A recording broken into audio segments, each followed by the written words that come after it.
La compo Kalista est tellement forte dans la méta actuelle que beaucoup de joueurs se plaignent d'être énormément contestés. Aujourd'hui, je vais t'expliquer en détail comment Gotaga a explosé son lobby dans le tournoi TFT d'Amine en jouant la compo Kalista. Salut à tous, c'est Romanov, bienvenue sur ma chaîne destinée aux joueurs TFT qui veulent monter Master. Donc Gotaga actuellement il est Master sur ce set 12, mais il a été Challenger à quasiment tous les anciens sets, donc il connaît très bien les fondamentaux du jeu.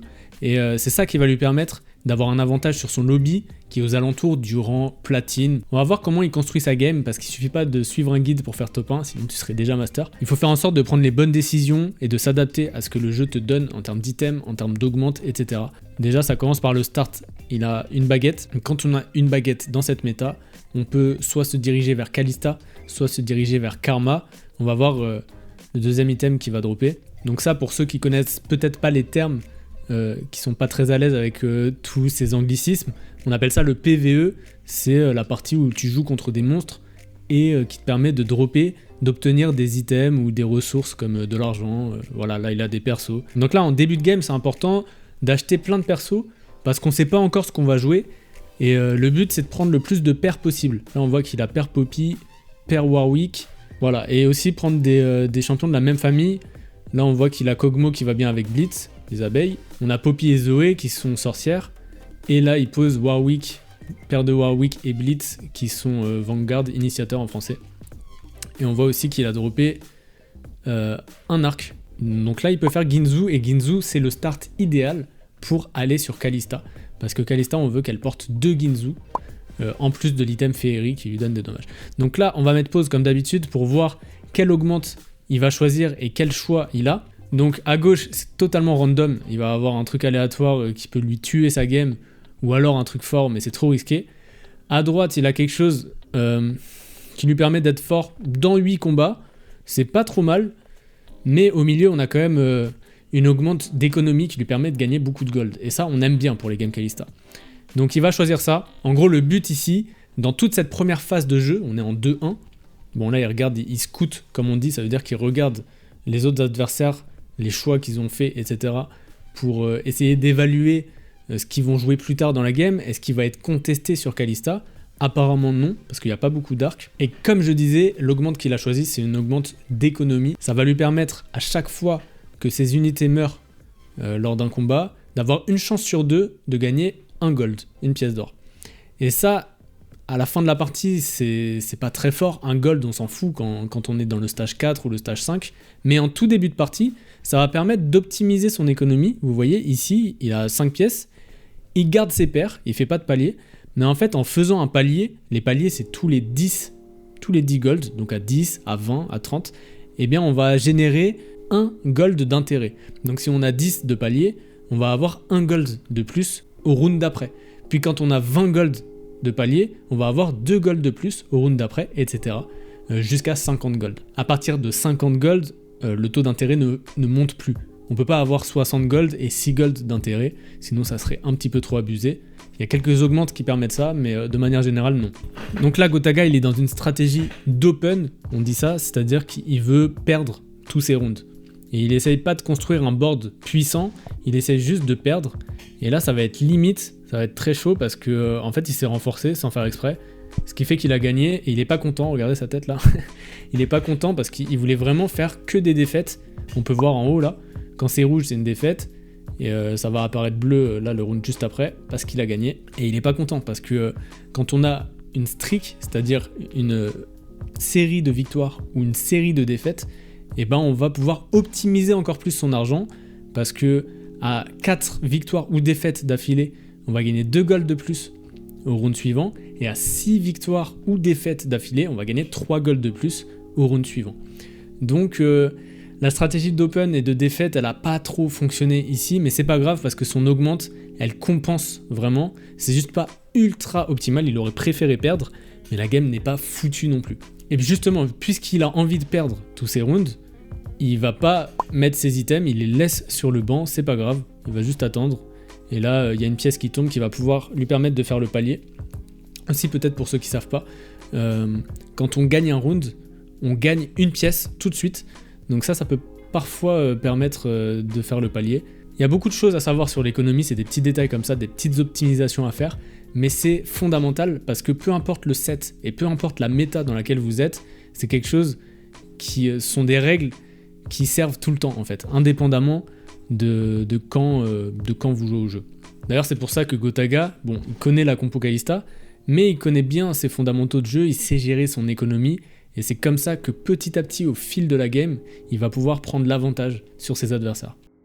Donc là, moi j'ai regardé ce tournoi en direct sur Twitch, et je voyais dans les commentaires de Gotha, forcément il a énormément de viewers, et ils connaissent pas tous TFT. Et donc il disait, mais attends, il est en train de perdre en fait, parce qu'il perd plein d'HP, il perd plein de points de vie, et ils ont l'impression qu'il était en train de perdre Gotaga. Mais il faut bien comprendre que c'est une stratégie, vos points de vie servent de ressources. C'est-à-dire qu'on peut vraiment sacrifier des points de vie, sacrifier du temps pour gagner en économie, et pour plus tard, on pense toujours à plus tard dans TFT, où est-ce qu'on veut aller. Et lui, donc sa strat, c'est d'aller niveau 8 le plus rapidement possible. Donc ça va être à peu près dans le stage 4-1 je pense, parfois 4-2, mais là comme il a une augmente d'économie, il veut vraiment monter niveau 8 en 4-1 et roll pour chercher Kalista et Rakan, parce que c'est là où il a pas mal de chances de trouver des persos 4 cost, il a 22% de chances de trouver des persos épiques, donc c'est d'un coup, c'est une stratégie où on attend longtemps, on fait plein d'argent, on perd beaucoup d'HP, mais on reste tranquille, on reste serein. Et après, par contre, en 4-1, il va falloir être très très rapide pour faire une transition et être fort d'un coup. C'est pas une transition comme on a vu dans la vidéo précédente de Mister MV où il se renforce petit à petit chaque round, il va mettre un perso supplémentaire, il va optimiser, etc. Là, c'est pas ça. Là, on attend, on peut presque rester AFK, on achète juste les champions de la compo. Donc là, il a besoin de jouer Féerie, il va prendre les champions Féerie, ça c'est pas très compliqué. Et puis on attend tranquillement, et vous voyez qu'il achète pas ce Zilean 2 parce que ça sert à rien, il veut pas être fort tout de suite, il veut juste gagner de l'économie, faire les paliers, pour faire le palier 40, et là il est à 50, très bien, donc là il va pouvoir push, faut faire attention ici, ça sert à rien de rester à 50 parce que les golems là, le PVE va vous donner des ressources, donc c'est important de monter niveau 5, et de gagner en fait, parce que s'il restait sur seulement 4 persos, sur le board qui sont que niveau 1 et qui sont pas passés niveau 2, il aurait perdu. Donc là voilà, faut pas oublier de push, il regarde un peu, il scout comme on dit. Et là il a un deuxième marque, c'est parfait, ça lui fait sa deuxième Ginzu. On veut vraiment 2 Ginzu sur Kalista avec l'emblème Féerie. Ça lui permet d'attaquer très très très vite et de faire des dégâts et de soigner le Rakan. Parce qu'en fait l'emblème Féerie ici soigne le porteur de l'autre emblème. Et le porteur de l'autre emblème qui donne de l'armure, etc. et bah c'est Rakan.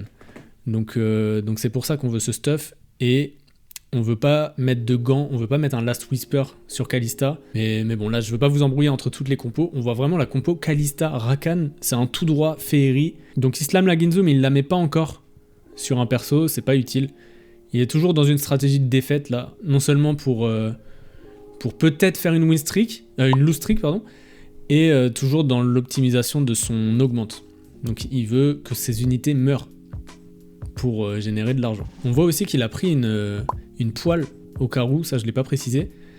Je pense que son plan de jeu, ça va être de trouver un reforger, donc il y a des charmes qui peuvent donner un reforger, et de reforge cette poêle. Quand on utilise le reforger sur la poêle, elle se transforme en spat.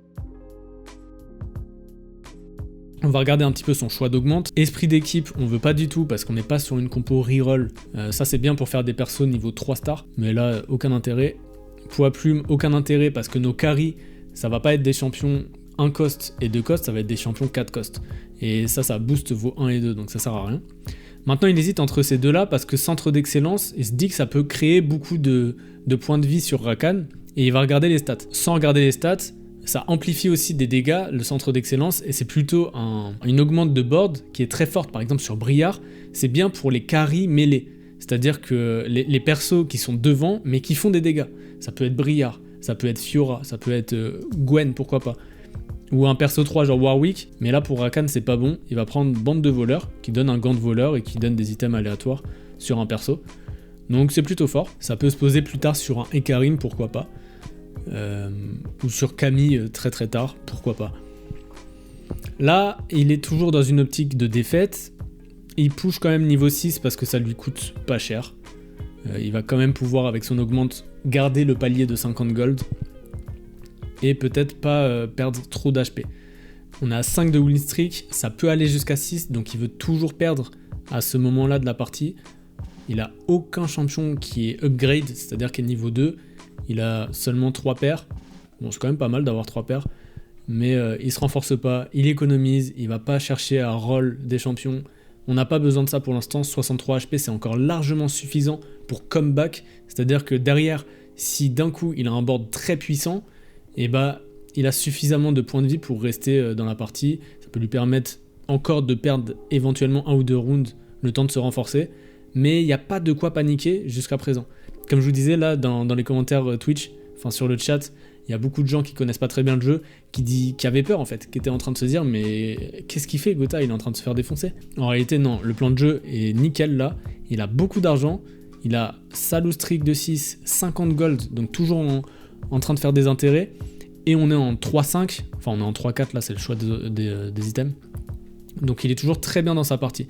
Là il va choisir la poêle, parce que finalement au lieu de faire une spat multi-striker, je pense qu'il va directement mettre les 2 poils en même temps et ça va donner un perso supplémentaire sur le board, c'est super fort.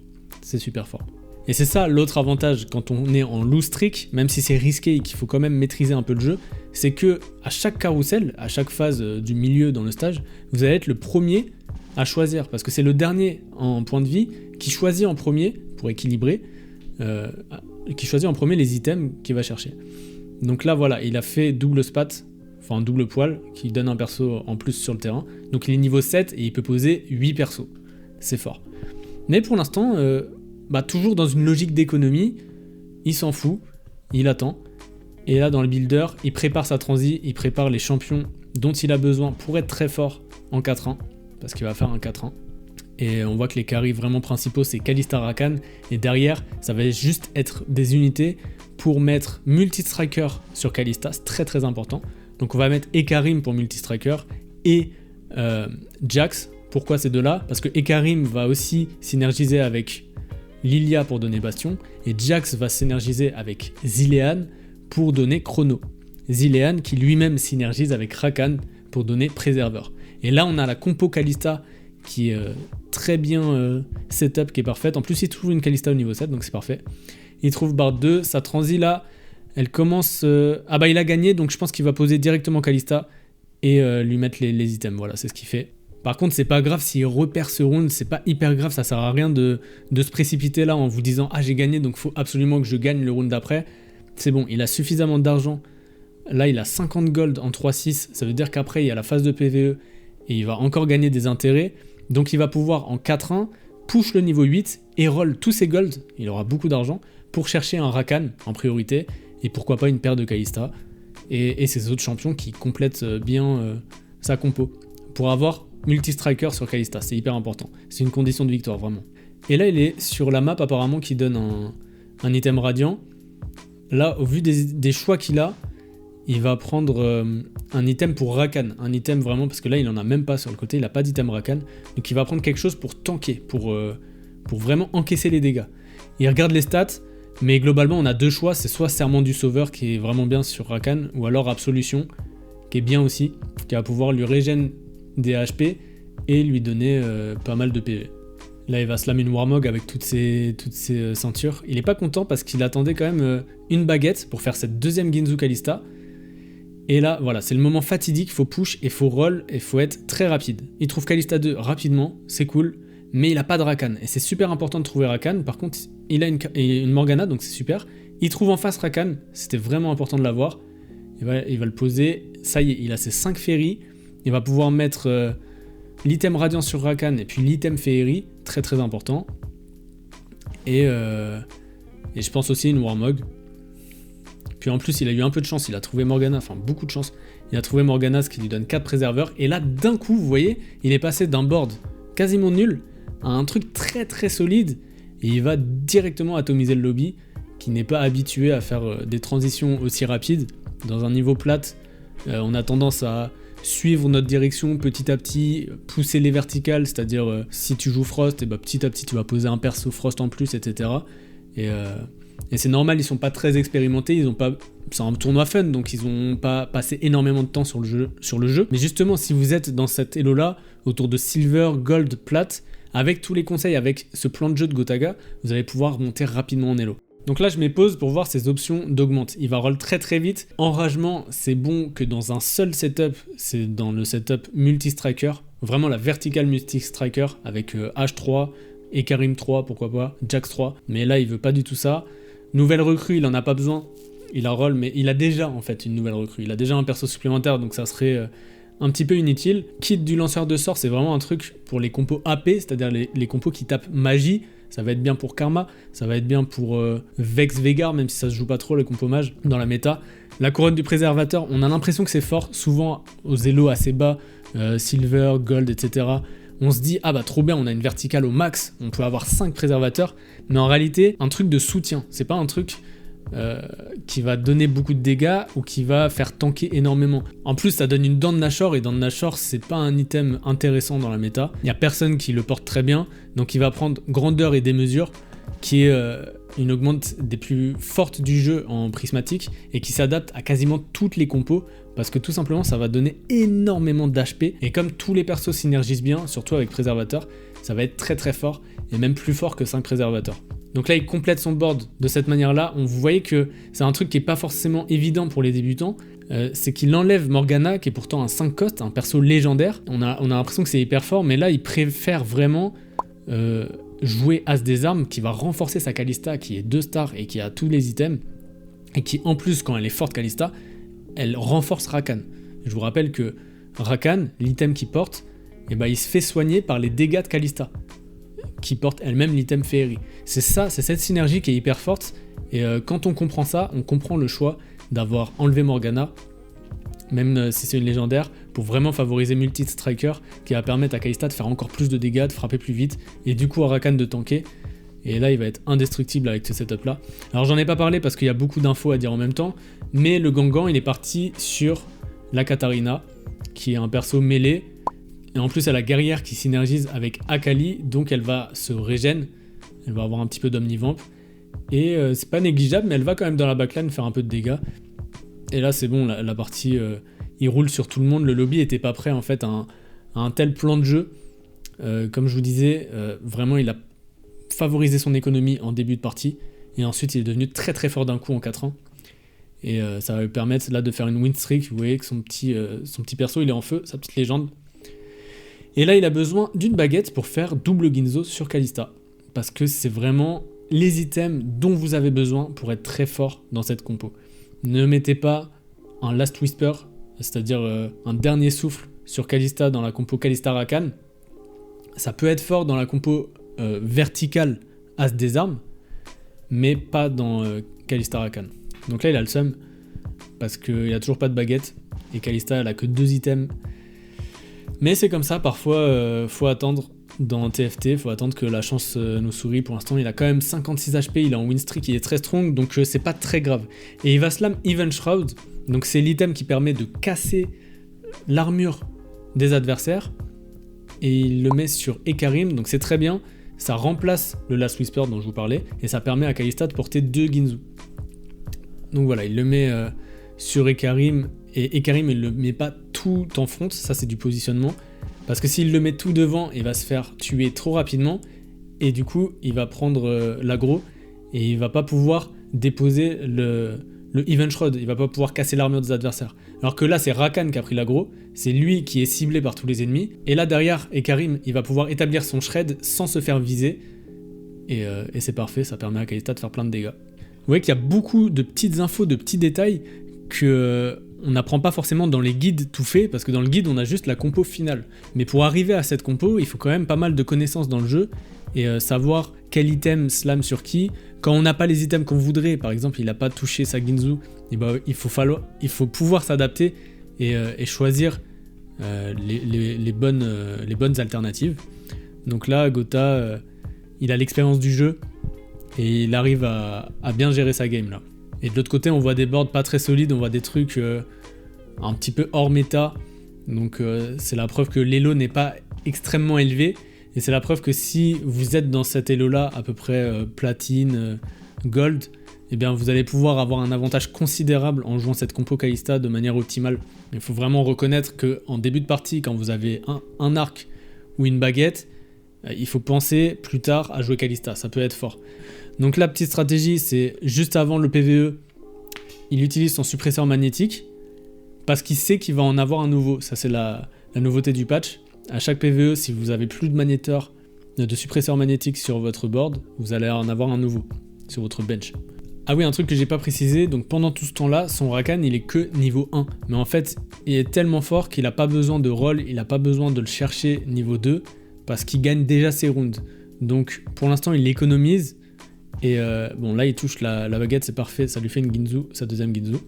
Pour l'instant, il économise et il va pouvoir passer niveau 9. Et là, il va changer de stuff de Rakan parce qu'il va mettre quelque chose d'optimal. Il va mettre la gargoyle qui est le meilleur item sur Rakan. Et comme il a une rédemption radiant, il a déjà beaucoup de points de vie et en plus de la régène, il n'a pas besoin de cette Warmog sur Rakan. Donc il va la poser sur Morgana, qui est une bonne porteuse. Ça lui donne beaucoup d'HP, surtout avec sa troisième augmente. Et comme elle se met un énorme shield lorsqu'elle caste, bah c'est pas la meilleure... c'est pas le meilleur item Morgana, mais c'est quand même fort. Et là, vous voyez que son Rakan 1, il tank vraiment tous les boards adverses à lui tout seul. C'est trop fort. Donc ne vous précipitez pas, surtout si vous avez Kalista 2, et que là, il a même pas de paire Rakan, c'est-à-dire qu'il lui en manque 2 pour qu'il passe niveau 2. Il n'y a pas besoin de roll, donc n'hésitez pas à évaluer comme ça le board des adversaires, à regarder un petit peu si vous êtes capable de gagner, plutôt que juste se dire « Ah, il me faut absolument Rakan 2 parce que c'est écrit dans le guide ». Il faut s'adapter à la partie. Il voit bien qu'il n'en a pas besoin de ce Rakan 2. Pas tout de suite, en tout cas. Il trouve Jax, s'il met à la place d'Akali, ça lui permet de mettre Chrono et de toujours avoir As des armes. Et puis, il va push... il se fait ping, je sais pas pourquoi. Il va push un Milio. Oui, bah oui, ça donne Érudit avec Bard. Et en plus, c'est un perso féerie, donc c'est parfait. Ça le renforce. Il a plus besoin de jouer cette Séraphine. Alors Milio donne des items en plus à tous les persos qui portent déjà des items en priorité. C'est pour ça que Morgana, même si Warmog c'est pas le meilleur item pour elle, et bah c'est bien parce que Milio va lui donner un item en priorité et ça va la renforcer. Et c'est quand même une légendaire. En plus, il a 4 préserveurs, donc elle profite bien de cette verticale. Il la renforce. Donc là, pour l'instant, tous les plays sont nickel. Il n'y a aucun moment où il aurait pu mieux jouer. Ça se voit qu'il a été chial. Ça se voit qu'il a aussi été coaché certainement par les joueurs de Mate, en fait, de sa structure.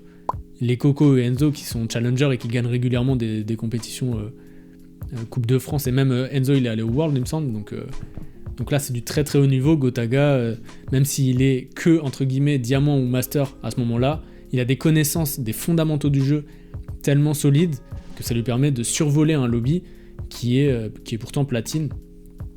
Et là, voilà, il remplace Jax par Camille. Il prend en plus l'item qui donne de l'AD sur Camille. Elle va pouvoir faire des dégâts et aller s'infiltrer en backline, c'est hyper fort. Là, il y a quand même un setup avec Briard 2, Gwen 2, un setup karma assez bien fait. Mais Gotaga, il a pris trop d'avance. Il a tellement d'avance. Quand vous prenez énormément d'avance comme ça, en termes d'économie, et bah ça vous donne un avantage considérable pour le late game, la fin de partie, où votre board va être vraiment strong. Là, Jiraiya, bon, le pauvre, il connaît pas très bien le jeu, je crois qu'il est que silver. Donc il se fait arracher, et ça sera un top 7 pour Jiraiya. Là, il trouve son Rakan, il n'y a même pas Rakan 2 depuis tout à l'heure, tellement la compo est forte. Il roll tranquillement, il est même en train de se dire pourquoi pas faire Kalista 3, si jamais elles arrivent. Et il a gardé 2 Kalista sur le board. Et là, il va changer d'avis, je pense qu'il va les vendre pour prendre Ekarim, ouais. C'est quand même le bon choix là, parce qu'il a même pas Rakan 2. C'est un peu ambitieux d'aller chercher Kalista 3, surtout qu'il en a pas besoin dans ce lobby. Il a trop d'avance, ça sert à rien de garder les Kalista. Et là, on a peut-être le setup le plus fort de la game, sans compter Gotaga, avec cette Brière 2 bien itemisée, et la Karma derrière qui fait des bons dégâts quand même, et qui applique de l'hémorragie. Et vous voyez que c'est quand même le board le plus fort, parce que c'était un tout petit peu serré, mais il a même pas fait tomber ce Rakan qui est que niveau 1.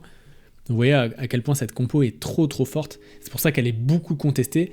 Mais si vous repérez un bon plan de jeu, si vous repérez que vous avez une bonne sortie et que vous vous adaptez bien pour la jouer, et ben vous allez pouvoir, surtout à bas elo, profiter de cet avantage pour faire des top 1 à la suite. On va voir ce qu'il choisit comme objet, il va prendre manteau de la nuit, je pense. Pour Camille. Lame de l'infini est bien aussi.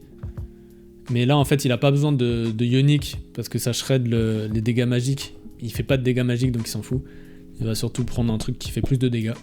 Il a pas besoin de tank non plus. Il aurait pu mettre un truc sur Morgana, mais il a trop de tank avec Rakan. C'est pour ça qu'il favorise un item Camille. Même si elle est que 1, c'est quand même le meilleur choix parce qu'il y a pas mal de chances qu'elle passe niveau 2 après. Bon, là, le board en face est vraiment pas strong. Il se fait atomiser. Et puis la fin de partie, ça va dérouler tout seul. Je pense que l'autre n'a aucune chance de remonter. En plus, il a un des charmes les plus forts du jeu. Si vous voyez ça, cliquez sans hésitation. C'est un golem qui a plein d'items et qui permet de tanker énormément. En face, il a joué une compo reroll qui abat Hello fonctionne. Hein, vous voyez, il a les abeilles, les myélomanciens. C'est pas mal, mais ça suffira pas. Ça suffira pas, surtout qu'il a pas touché Ziggs3. Donc là, ça va être compliqué. Aussi, petite erreur, donc là on analyse le board d'en face, mais Ziggs, il lui a mis une Blue Buff Radiant. Alors, si vous avez le choix en Radiant, Blue Buff c'est vraiment pas le meilleur. Peut-être qu'il avait pas trop le choix, mais mieux vaut prendre Archange Radiant ou Spell Crit Radiant. Parce que Blue Buff, l'intérêt c'est de générer beaucoup de mana, et le Radiant ne permet pas de générer plus de mana. Ça donne juste un peu plus de stats, mais comme c'est pas les meilleurs stats, nous on veut surtout beaucoup d'AP. Donc là il a déjà gagné, vous voyez qu'il fait rien de ses golds.